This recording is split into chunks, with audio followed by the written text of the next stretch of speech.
For too many years, families of children with devastating illnesses have felt helpless as they watch their child suffer. Today, they're taking matters into their own hands and finally finding relief treating their child with cannabis. These are their stories.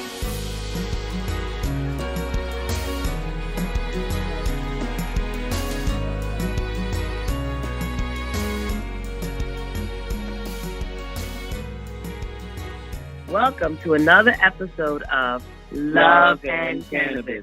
I am Nina Simmons. And I am Osiris Stephan. And we are the proud parents of Aiden Stephan. Hey guys, welcome to another episode. Hello, hello, hello. Oh man, we're looking forward to this interview. I have to be honest, we originally had him before and, through technical difficulties, I forgot to press the record button. But that's behind us now and we're ready to do this again. I'm here to interview with Chris Harris of King Buddha CBD. Chris is now in Florida, coming to us live here, and we're looking forward to hearing what he's been up to and how this whole journey into the CBD world started for him. How's everything? Chris? How's everything? Thank you for having me on. Hi, Chris. Thank you. No, everything's great, brother. Thank you for coming on. Appreciate your time. How's the weather out there? Hot. And hot is an understatement. It is next level. But that's Florida summer, right? Yeah, definitely. And happy belated Father's Day to you as well. Thank you. You too. Thank you. So, Chris, with so many brands out there, what did you guys, or you and your team or yourself, what went into the idea of starting your own CBD company? Can you give us the process or start for you? Well, I was introduced to it by co-founder, my business partner, Adam. I've known him since junior high school, actually, I think. And just throughout my life, I've been a part of some things, played sports, really banged up my body. And I was to the point where I was taking about 2,200 milligrams of Advil a day just to kind of survive and make it through the aches and pains. And that's pretty much destroying yourself. So he was introduced to CBD by somebody, and a good friend of ours has multiple sclerosis. And he grabbed some, gave it to his friend, and saw how much it helped him. So he introduced it to me, said, "Hey, Chris, try it." And I just kind of let it sit there, went about my daily routine, didn't really think about it until one day I tried it. And I can't say that, hey, it worked, but I realized, wait a minute, I don't really feel as much pain as I did before. So I thought maybe it could just be the placebo effect, hey, all right, whatever. So I tried it again, and I really started to realize the difference. So I told him, hey, this is amazing stuff. And we discussed it and decided to get into business together to help people because, if I understand how much pain I was in. If this can help me, can't imagine how many other people out there it could help. So, King Buddha was born. Nice. Can you explain what was your injuries that you sustained? I played football, so the doctors say I have a body of an 80-year-old man. So I have arthritis in my hands, my knees, my spine. I have no cartilage in one of my knees. I have a shattered elbow. I'm just a hot mess. And just sometimes for no reason, just because it's Wednesday, you have aches and pains, and it really worked wonders for me. How'd you come up with the name King Buddha? Whose idea was it? Did you guys flip a quarter for it? I hated the name, and Adam came up with the name, and I honestly, which is kind of weird, I really don't know the complete story behind, why King Buddha. I think he just said, I liked it. I just thought of it, and I liked it, and I was just I hate this name. I just felt like it was such a narcissistic, and then Buddha the king, and then, who calls himself king, right? And then the Buddha, I was everybody's going to think we're big drug dealers or something like that. I just didn't want any parts of the name, but other people started coming up to us and saying, I really like the name, and I was just are they just saying that because they just want to flatter us or whatever the case is, or do they really like it? But when you start to hear it enough times, you realize, what? If they like it, I guess I gotta love it, and it grew on me. But at first, I wanted no parts of it. I was trying to, source people to give me ideas and better names and companies, branding companies, to see what's a better name. And I was gonna, Adam, let's try this name, but I just gave up on it. I was like, King Buddha.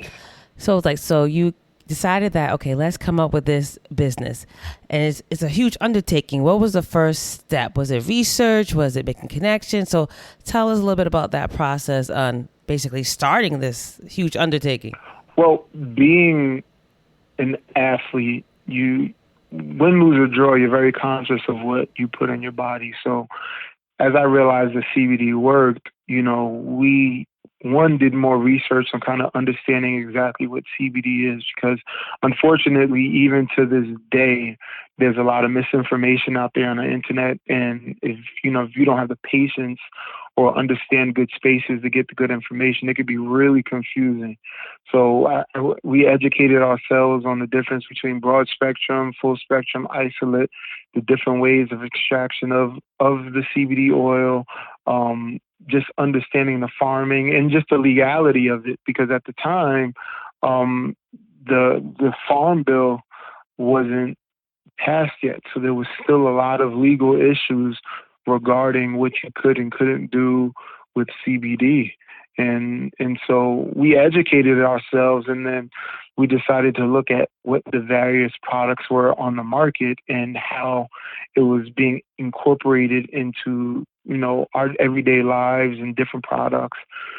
And then we just decided that, okay, this is something that we feel we could get in business. Then we started sourcing, all right, if we're going to get in business, we want to make sure that we can control as much of this process from seed to table or seed the product that we could, because that will eliminate a lot of the gray area for us and our products.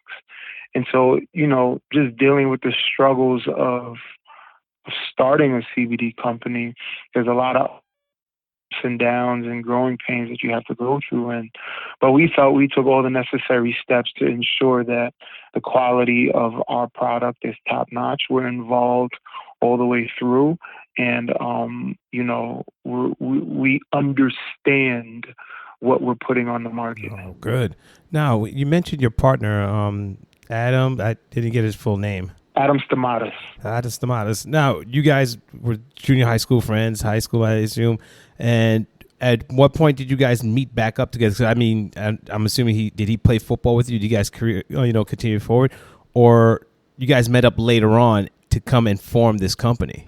No, so I was gone from my hometown for a while. I didn't move back. I would say I was gone almost 12 years. If not, maybe 12 Wow. years. No, hold on, that's a complete lie. I was gone maybe 8 years. And I only moved back because my wife didn't want to live in the city. I was living in Harlem at the time. So when we got married, I moved back to Rockland County, which, where I grew up in the latter part of my life. And we were in Costco, and, somebody was saying, Chris, and I was completely oblivious to him. And my wife was like, hey, Chris, somebody's calling your name. And I was like, okay. And I looked, and I was like, oh, snap, Adam. So it was kind of like we reconnected from there, and we became close, kind of like picked up where we left off years ago, because I haven't seen him since almost high school at this point. So, and then we always stayed close. We reconnected. We were like brothers again. And then, the CBD conversation didn't happen until almost maybe another 8 years later. Oh, wow. Yeah. Oh, okay. Yeah. So you knew this was going to be your partner in business. You guys stayed in touch that long and just, kept building the relationship. Yeah, absolutely. I mean, he's a godfather of my children, so it's somewhere where he's really close, and we converse all the time, and even before business, we hung out again, kind of reconnected. So, I had no apprehension about getting in business together with him. Wow, awesome. So now when it comes to brainstorming your brand and how to get it out there in front of people, how does that come out about? Like, do you guys have a boardroom? You guys make all these decisions? Or like, what is it that you guys look for when you want to market your brand? We really want to get our product in front of the people who we feel want to use the product. So more so than really trying to brand ourselves, it's almost with the philosophy of if we build it, they will come. I mean, Adam he's been in marketing for most of his life in sales and works for Google and, Fortune 500 or 100 companies, whatever the number is. And so a lot of his marketing skills and understanding the SEO and SEM and things of that nature helps us with the website and social media and things of that nature. But the actual product, we felt that we wanted to create a brand that provided the highest milligram, the highest possible CBD for the lowest price point, and then get it to those people. So what we did was, instead of being like a lot of other brands that look for big time name endorsements or things of that nature, we said, hey, we want the everyday person, the weekend warrior, the person who's a teacher, the police officer, or the garbage man, or whoever it is, and then they like to jog after work, or they like to just be active. And then we created another brand called the Run Series, which was geared towards the more serious weekend warrior, the type of person that likes to attend the Spartan races and the mud runs and running marathons and things of that nature. So we introduced these guys. We actually set up, we teamed with the North Face, we teamed with Spartan Race, we teamed with Lululemon, so we can get in front of these active athletes. And they had questions, and we just decided we're not going to sit here and try and sell. We're going to educate, because so many people don't know what CBD is. So we would just have conversations and not push any product on anybody and just have samples there. And a lot of racers are, hey, now I'm interested, but I want to wait till after the race. Hey, come back after the race. We give them samples before they leave home. They're over here purchasing because they see how much it helped them, whether it was a cream, whether the gummies, or whatever the case is. So that was our goal, just to get in front of the people, the everyday people who need this the most, not the person who makes $1 billion and can afford anything. We want the person who is the most cost-effective, high-quality product out there. And right now, we look and study this all the time, and we have the highest milligram of CBD per dollar on the market, and we challenge anybody to find anybody who's selling it for less. I mean, we have our competitors who are, they'll do capsules, they'll do 10 less capsules, and the prices are $10 more. And price is huge. Price is huge because it can be unaffordable for a lot of people. Absolutely.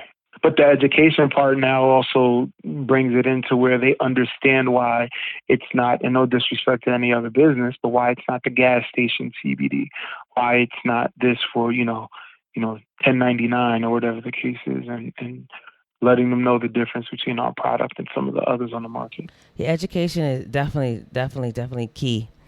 So I'm really interested in learning more about the products in your running series. Being a runner myself, I did a couple of half marathons, and I ran a lot in college and high school. So can you just elaborate more on the products in that running series? Absolutely. So, back to how it got developed. We were going to, I want to say, the North Face events. And we were there, and, we'd have various people come up and try the product. And then one day a gentleman came up, he sampled, and came back to us the next day and said, guys, I want to work with you. This is the most impressive product that I've ever had, and I haven't gotten a good night's sleep like this in probably like 5-6 years. Yeah, boy. We were like, okay, cool. What's your name? He's like, Dean Karnassus. And we had no idea who Dean Karnassus was until we Googled him. And he is considered, he just won an award maybe 2 months ago for Men's Health, calling him one of the top 63 most fit human beings in world history. Wow. He has been a torchbearer for the Olympics in 2 different Olympics. He has ran nonstop from New York City to Los Angeles. He's run in Death Valley. He's run at the North Pole. He is considered the Michael Jordan of marathon running. He did 50 marathons in 50 days and finished with the New York City Marathon. Yes. Insane. So, yeah, he was like, hey, we want to work with you guys. I want to work with you guys. And it just so happened at the time, because we were going to so many of these running events, me and Adam were already developing this run series. So what Dean did and some of our other athletes that we have under the King Buddha line, they did the real world testing of our products, said, hey, we really like this. We really don't like this. Or can we change this? This is some of the issues that I deal with when it comes to running. Can we add something in there to help that? So we developed our line, and we started it with a beginning, during, and post focus for athletes. We created an energy drink, CBD, BCAAs, small amount of caffeine, glutamine, everything your body would need to fortify itself to give you that boost of energy to help you focus for before your run or your workout.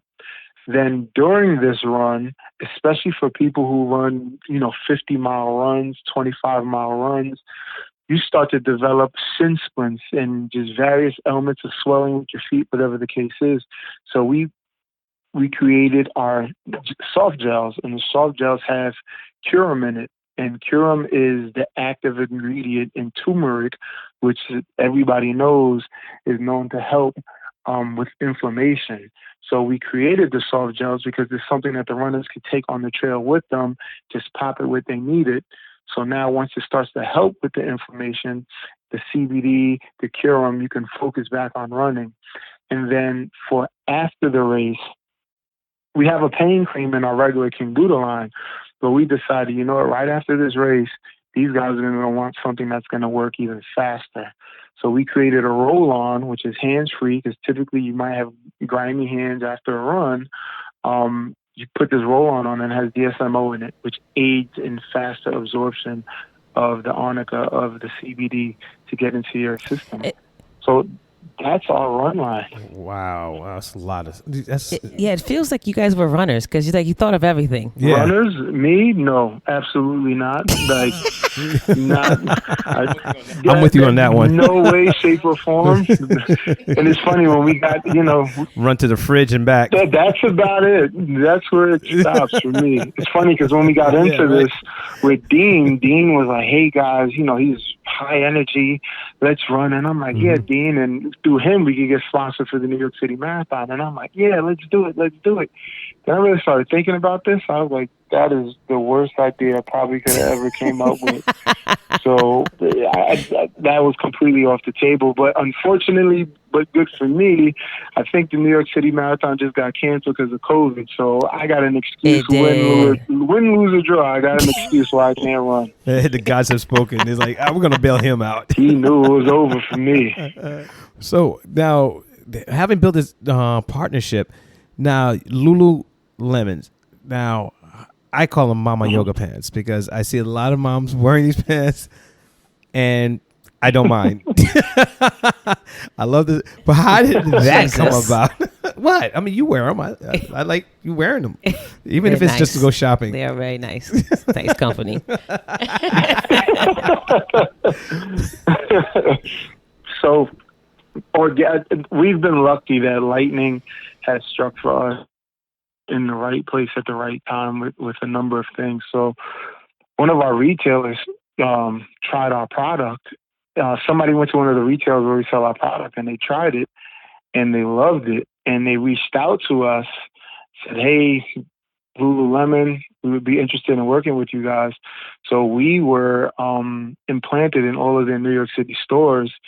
And we would essentially just set up on-site activations and just educate their customers on what CBD is, the products that we offer, and just have real-world conversations with them. And one thing that we noticed that helped us develop our King Buddha line, especially Lululemon, it's women-driven, right? So you have women that are very active, too. So not only do we have our tinctures, we have our pain creams, but we said, hey, we need to create more products that allow people to get CBD into their system more with their daily routine. Because a lot of people take CBD almost to be reactive, but CBD is really its best when you're taking it every day and it kind of fortifies in your system. So we said, okay, let's create a moisturizing face pearl for women. They take their shower, they do whatever to their daily routine, and then they have a face moisturizer. And we said, hey, people like to run with their pets, so why don't we offer pet treats? Yes. So we offer pet treats. So we just try to hey, what are things that we do every day, what our market does every day, and how can we incorporate CBD into it so it helps them get it without even thinking about it? Because some people aren't good with routines, right? But there's certain things that we routinely do. Like, tell me to take my vitamins every day, it's probably not going to happen. But every day I'm going to wake up and brush my teeth, right? And wash your face, so yeah. it's kind of one of those things. Well, we hope I am, right? And shower. So I'm assuming you're coming up with a This soap is bar. kind of like our approach. This is kind of our approach to it, and that's how it worked out with Lululemon. So we really got some good insight on the people that we spoke to there and how we can help them get CBD into their daily lives. Wow, congrats. That's huge. I mean, that's a major brand. Yeah. Major brand. Grassroots marketing will never end. I think that's when you're, at the people, when you're talking to the people, and that's who you're trying to sell to. So being able to converse with them and really listen to what they want. Sometimes I think with brands, they want to tell the world or the market what they want versus listening to what the market wants. And that's really helped us, being good listeners, develop some really awesome products. Nice. Just going back to what you said about broad spectrum, isolate, full spectrum. And I noticed that your products are broad spectrum. Can you explain to listeners what that means? Well, essentially, there's a number of ways or different types of cannabinoids in hemp, right?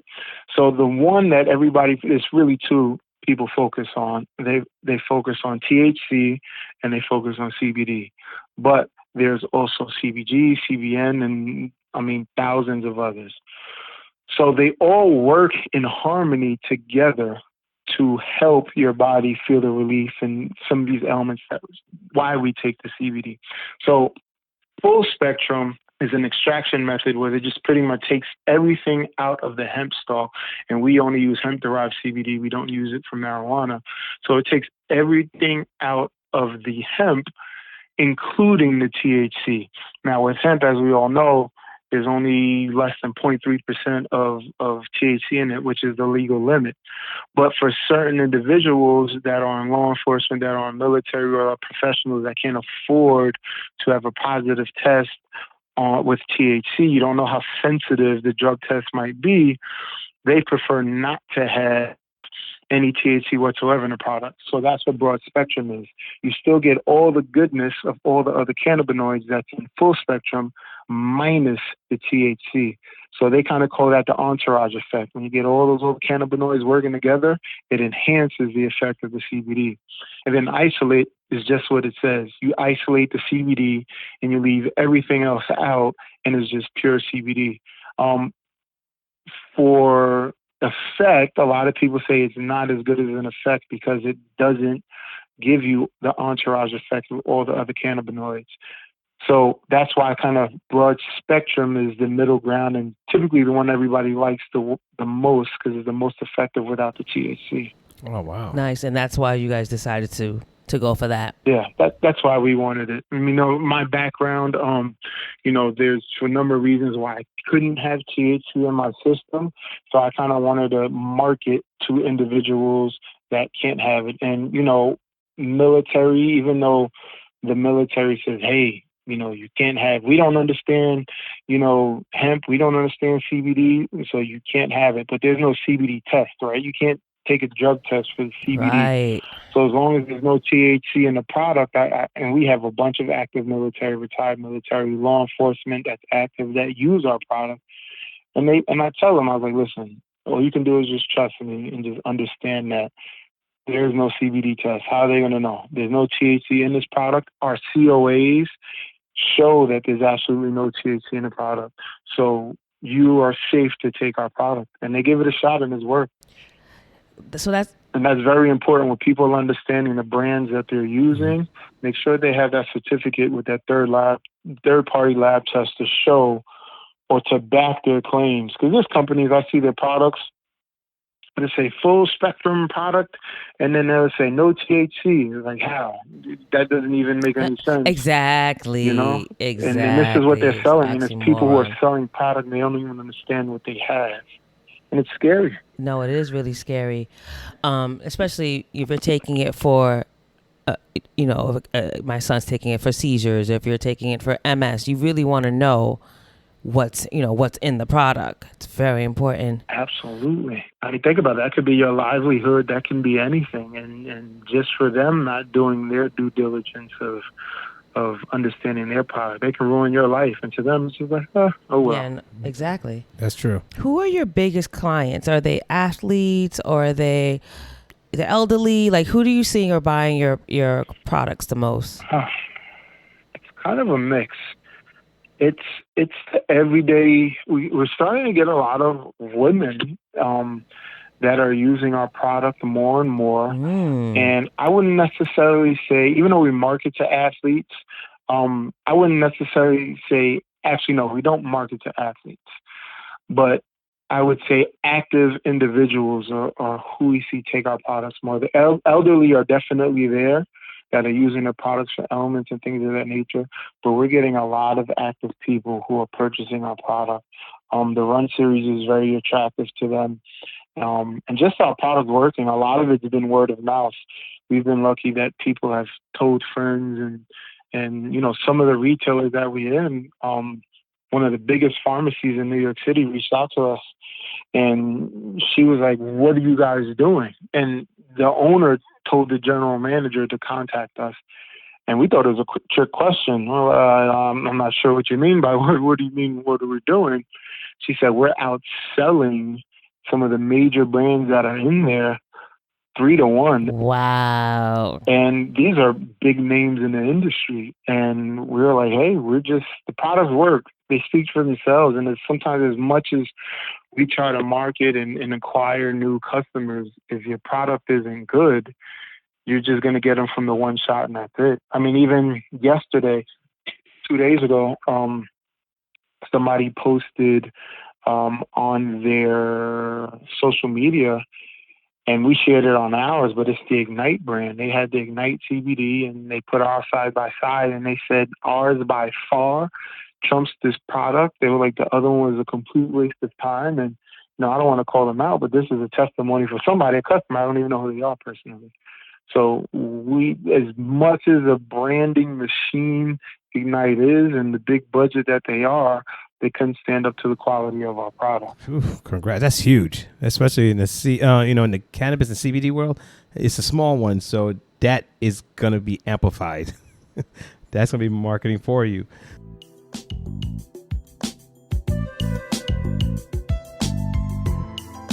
So, and when you mentioned about the grassroots, which is important, especially with education and meeting your potential clients or customers out there, with the COVID-19 and the lockdowns here and there, have you been facing a challenge in meeting your potential clients or people who want to use your product? Absolutely. I mean, a big part of what we did was getting in front of these customers. One, businesses are closed, right? So them not even getting in to interact with the product directly or see it and feel it, something tangible, is definitely a challenge. And then us being at various events and things of that nature, being able to educate and them getting trusted with our brand, because we might not get the conversion right then and there, but they'll go online, they'll research us, they'll look, and then they'll purchase.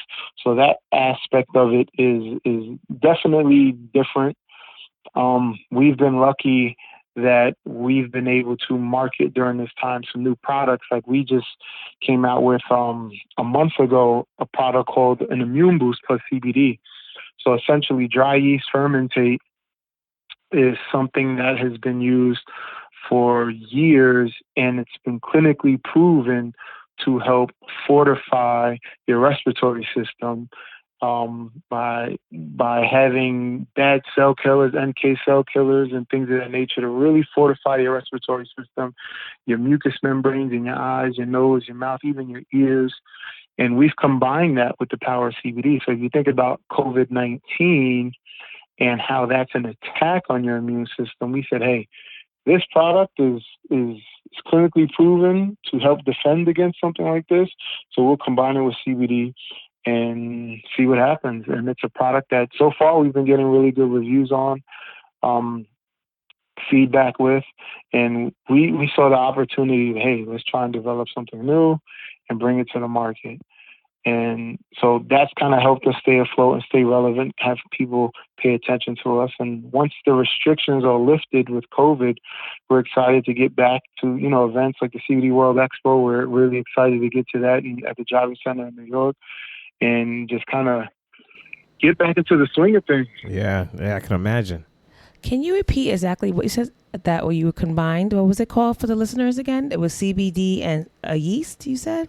Yes, so the actual product is called Immune Boost plus CBD, but inside of it is they're soft gels, and they're mixed with obviously CBD, broad spectrum CBD, and dry yeast fermentate. Fermentate, okay. So if you guys Google, you're listening, you Google dry yeast fermentate, and you'll see like hundreds of clinical studies about dry yeast fermentate and what it does for your body, your respiratory system, and how it's used in medicine and different things.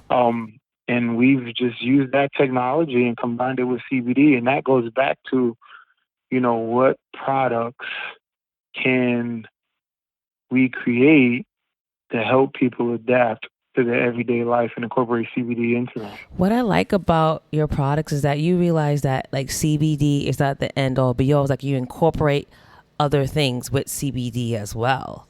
So it's pretty innovative in that way. Yeah, it's not a miracle product, right? CBD is amazing, but there's no one thing in this world that's like the ultimate abracadabra. Exactly. So you have to figure out how to enhance it with other things that we do. And every day, like my wife uses the face cream. She loves the gummies. Ooh. I mean, I'm a big user of, the drink mix and the tinctures and the pain cream.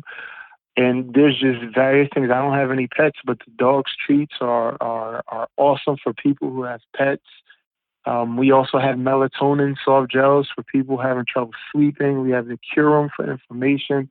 We just said, hey, there's a problem. How can we fix it with CBD and incorporating other things into it? Oh, that's awesome. It's really exciting. I'm interested in the drink. Now with the now with the formulations, do you do the formulations yourselves, or you guys pretty much outsource it to a lab based on your specifications? Like, hey, I want you to include this, try it out, and give me, how do you get it to where you want it and say, okay, we're ready to go to market with this?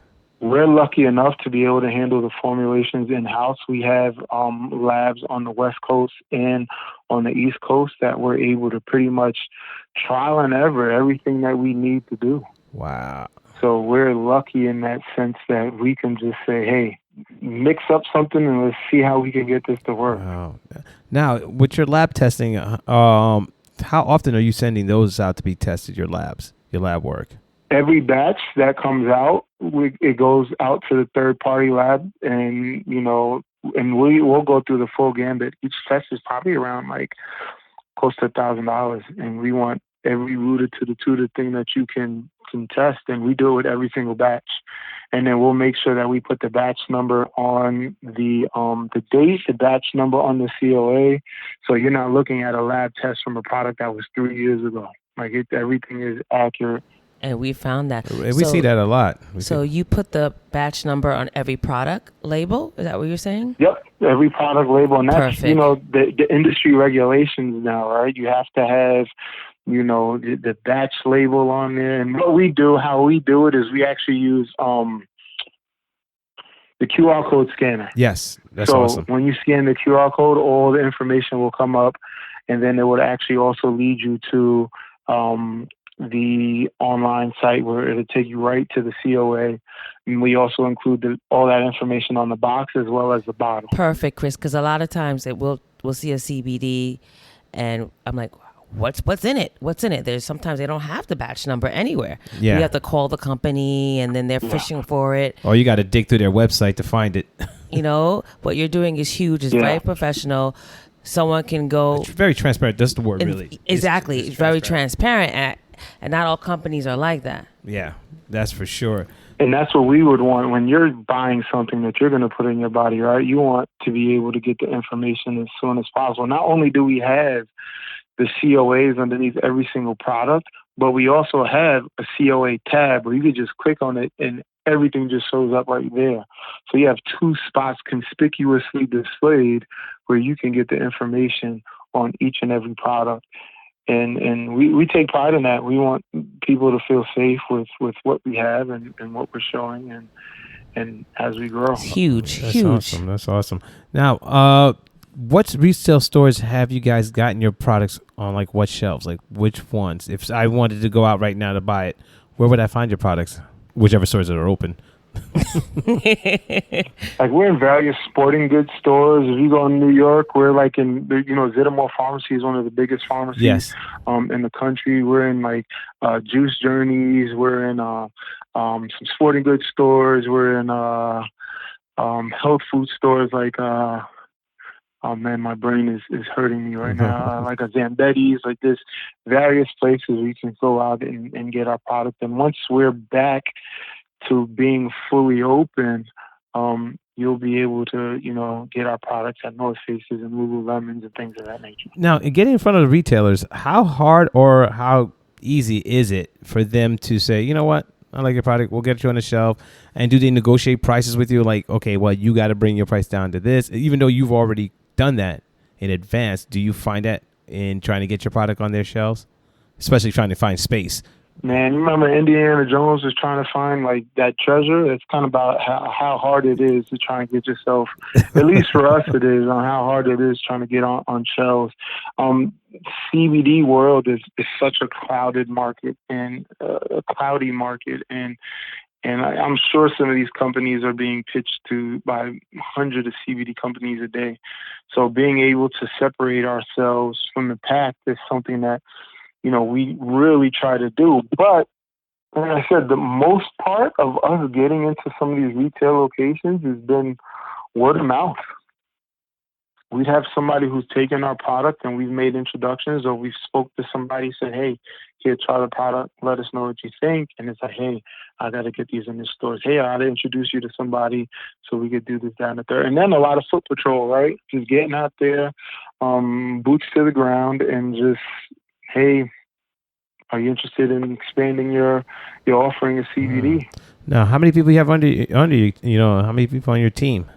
So me and my business partner, at the top of the company, and it's probably like a staff of, all together from from product to seed, probably like 50-ish. Everybody, whether it's the farm, the cultivating, the labs on both sides. So it's a decent sized staff. No, yeah, that's good. It's manageable too, because right now I was just watching the news.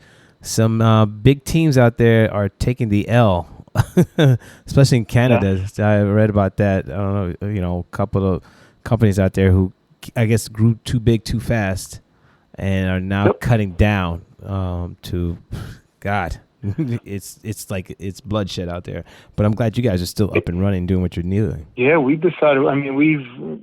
With developing this, we've been through every single hurdle you could possibly do as a company or be involved in as a company. And one thing that we are excited about is that we bootstrapped this. We don't have any investors into the company. This is 100% funded by, me and Adam. And we've been able to slowly grow and go through the growing pains and say, hey, let's start small. If we needed to, we had an emergency nest that we can jump into, and we would be good regardless with that. But we said, hey, let's do this the right way. Let's not owe anybody. Let's take baby steps. We don't need to have 5 million products out there right away. Let's just slowly grow. And we went small, and we've dealt with the regulations of the issues with social media, the issues with the merchant accounts shutting everybody down.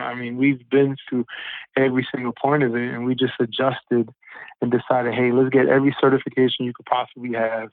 So when these regulations come down, we already have it and don't have to adjust. We decided early on we were going to get into the vape game and decided, you know what, let's completely not even waste our time with that because it's so cloudy. So there's just certain moves we decided to stay away from, just let everybody else have that battle, and then the smoke clears. If it clears, we could jump in, you know?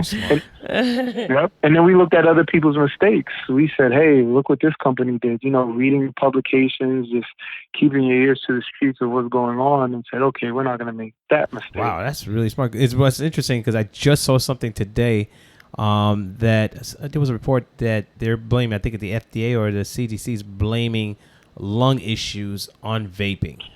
I was clueless. Maybe I shouldn't say that too loud, but it's No, I know, but again, it's true. You know, the publicity itself, you know, so they put it out there. I was like, wow, okay, it's on the news, okay. But they don't even know. They don't know. I mean, the FDA, right? I had an event one time, and this guy shows up with his friends, and his friends are interested in the product, and this dude just starts reading me the riot act. Like, he's giving me the 10th degree, and I work for the FDA, and he's trying to fire off questions and comments and statements, and I'm just firing him back the facts of what it is. And then it got to the point, and I was like, hey, you know, if you really cared so much, the FDA approves products that kills people every day. Exactly. So Message. what are you sitting here worried about me when I'm telling you this is all natural? And his friend still brought the product anyway. So I don't know why he was trying to grandstand, but it didn't work. And, you know, and that's the problem. There's so many people who don't. It's a business, and unfortunately, you know, dying is a business too. Unfortunately, so, yes. However, the government can keep this cash flow going, they're going to do it. It's a funny story. I was watching this documentary, right? And these are this is kind of for the individuals that swear by whatever the FDA says. So the process to, let's say, a prosthetic, right? Let's say you need a new hip, okay? So there's a process to getting this new hip that you just created approved. So to go through this process early on, there was only, let's say, 5 people trying to get hips approved. So they would study the hip, they would approve, deny, to keep it pushing.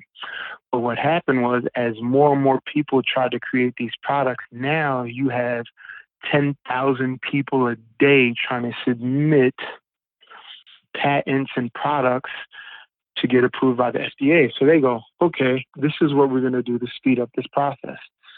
If a product that was previously approved, if your design is within 90% of what that design was, you're going to automatically get approved. But what happens is, some of those designs that got approved, you put the hip in somebody, and all of a sudden it gets recalled because the metal starts rusting and it's killing somebody, or it's doing something that causes them cancer. They're not removing those from that 90%. So if Kyle creates a hip, it gets approved, and a year later they have to recall it because it's killing people, it's rusting in their body, and I come with a hip design that's 90% close to what Kyle's design was, I get approved. So I just got approved from a failed product. Wow. And then somebody a year later goes off of my design, and then a year later off of his design. So you can go 10 years later that this design has failed, this failed design has approved 10 designs after. And that's the FDA's process. So how close of an eye are they really watching on these products? So when it comes to CBD, they don't care about it. They're just trying to figure out how to capitalize on it. They're just trying to figure out, hey, this is alternative medicine. This is going to take away revenue from that. We can't approve this. We can't have that done. Agreed. I said that a lot. It's alternative medicine. Exactly. You know, and so when a lot of people harp on what the FDA says, and the FDA didn't approve, I really challenge them to kind of sit back and do their research and really think about the things the FDA does approve. I mean, me being an athlete, I took Vyas one time in college. I did too. It was a new thing for inflammation, and guess what? Got recalled for what? Causing cancer. Oh and I was popping Vyas like it was Skittles. And I was taking it as prescribed. I wasn't overusing it or abusing it. I was literally taking it as prescribed. 3 years later, Vyas causes cancer. But it was FDA approved, right? Yes, I took Vyas as well, yes. But that's interesting, though. It's like, how long has Vyas been on the market? Prior to me taking it? I have no. The recall? Yeah, I mean, prior to the recall. I was taking it in 2004, 3, somewhere between 2003 and 2005. I was taking it. And nope, I was taking it in 2002. That's when I was taking it. And it probably got recalled maybe, I want to say 2010. Wow. So 5 years later. So it had to be on the market for at least 10 years, maybe 10, 15 years before Absolutely. that. So they had to be, because I know before anything gets into the market, I don't know that with vaccines, it takes about 10 years before it gets approved. So are they speeding up the processes for certain drugs? I mean, think about this. It's a business, Like right? these- Lobbyists, everybody, puts their money in the pot to try and get their products approved and things of that nature. And a little bit of red tape for some, and then others go right under the red tape. So I'm not completely sure that was Vyas's way, but, it happens a lot. And what happens is for them to recall, it's a problem, right? So there has to be a pattern of a problem for them to be like, okay, something's wrong with it. It has to be this. really bad. Yeah. It has to be really, Yeah. excuse my French, It's effed up. Yeah, exactly. Yep. So it's like one was a fluke. Okay, that's Yep. about 20. All right, I think we need to move on this. Exactly. Yeah, it has to be really horrendous. Wow. So I challenge everybody who kind of goes against the CBD grain and saying, oh, this is an FDA this is an FDA that, really dig and understand what the FDA does, and then really educate themselves on CBD. Find a company, look them up, just comb through it, a fine-tooth comb through their business. I mean, take us, King Buddha CBD, and do it, and just really educate yourself on the product, on CBD. Well, I have my last question, but thanks for that input too, because that's very helpful too. I mean, with the FDA putting its foot into the CBD world and hemp as well, and so it hasn't been easy for a lot of companies and a lot of people who really are trying to just navigate it and just find themselves on the short end of the stick and losing almost everything that they put into it. Yeah, because they came out with their derivative product. Yeah. That they were actually trying to push on our son as well. Yeah, we're good. And there's a lot of sugar and additives inside. It's not even a plant. It's a derivative of the plant. So it's not even a real plant. But where they make the money off, it's on the patent of the fact that they put their little chemical in there. But that's neither here nor there. So let me ask a question before I let you go. In reference to your product line, now, do you also private label or white label? Are you guys considering it? Are you doing affiliate marketing as well? Yes, we do white label. We're white labeling now for some companies out there. And we also do affiliate marketing. We definitely try to, for the brand, for the King Buddha brand, really leverage, affiliate marketing because of, the biggest digital marketing tool right now, other than I still believe that email marketing is king, but the power of social media can't be denied. But unfortunately, they deny CBD. So you can't really use that to its full extent. So you have to leverage affiliate marketing and get these backlinks and things of that nature. Make sure your SEO for your website is on point to really kind of give you wings. And then, when it comes to white labeling, like I said, Adam comes from Google, and he comes from that, world of digital marketing. So we have the capability to completely set up the website, the e-commerce, build a website, handle the SEO, do everything from the product to the digital marketing. And it really is a la carte. How some companies have us fully involved. Some companies have us just creating the product for them and they're handling everything else. And, wow, we can pretty much tailor it to your needs if you're interested in white labeling. Oh, that's awesome. That's great to have those options. Oh, wow. And you guys also do the wholesaling too? Yes. Yep. Okay. Absolutely. Oh, that's great. So basically, if someone's interested, you can consult them on what avenue is best for them, because they, people come in and say, I want to wholesale, but then they realize, I need to have a business license, or I need to do this, or I didn't know, I thought I could just jump into this industry. And you can tell them, hey, maybe you want to do affiliate marketing. Just to try it out. Be an affiliate to start from there. Yep. Yeah, you get a lot of that. People trying to get on the wave of CBD, and the first thing is that they're not even sure how they want to get started. And then sometimes there's a lot of do this, that, and the third, then they understand the cost that's really involved in trying to start your own company. And they're like, okay. So, there's a number of steps and number of ways that we just try to, like I said, education is the key to kind of how we operate, and just say, hey, you can do this, you can do that, but this is kind of the cost involved. You could start small like we did and work your way up bigger. Or if you want to just jump out the window, that's up to you too. We might not recommend that, but it's what you decide to do, with your business, you know? So we just try to, just be there. Customer service, being there for them, calls, emails, any time of day.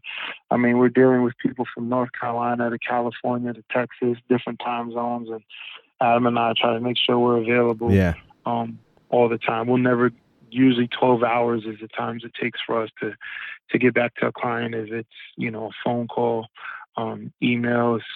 I mean, if I'm up at 2 a.m, you send me an email at 2 a.m, I'm going to respond back to you at 2 a.m. So yeah, sounds like me.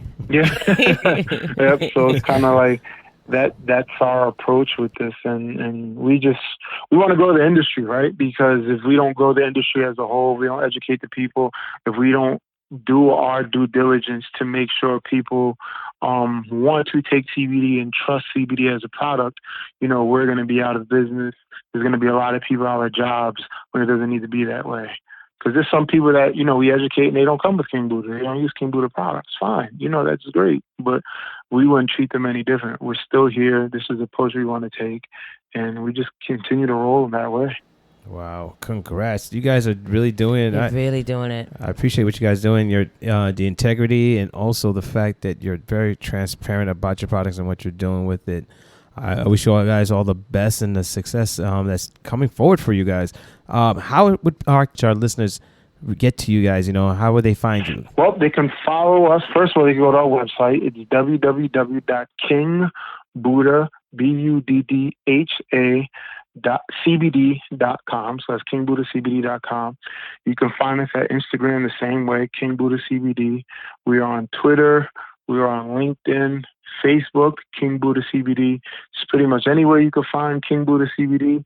We're on there. If you want to email us, you can email me directly. I'll give you my direct email. It is chris@KingBuddhaCBD.com. You can reach out to me if you have any questions. If you're interested in product, wholesaling, retailing, whatever the case is, or you just want some information on CBD, don't hesitate to reach out to me. We're here 24/7. Awesome, brother. I really appreciate you spending some time with us the second time around. Yes, thank but it's you. been enjoyable each time, though. Each time's been enjoyable. I really appreciate having you, man. Thank you again. Thank you, guys. Thank you. No, thank you for having me on and this platform to really, educate people on CBD and the businesses, highlighting them. So thank you. Yes, definitely check him out. I'm about to go on his Instagram right now as well. Yeah. So thank Awesome. you. And Chris, we're gonna definitely check in with you, see how you guys are doing. And I guess once this thing breaks, this whole COVID era that we're in, definitely want to do a follow up with you and how you guys were able to get past this hump and really get back into the swing of things, because I know that's one of the things you're really looking forward to doing. Can't wait. All right, my friend. You have a good night, and thanks again for tuning in. All right, thank you guys. All right. Have a good night. You too, buddy. Thanks for tuning in. Another episode of Love and Cannabis. I'm Osiris Stephen. And I'm Nina Simmons. Be strong. And stay empowered.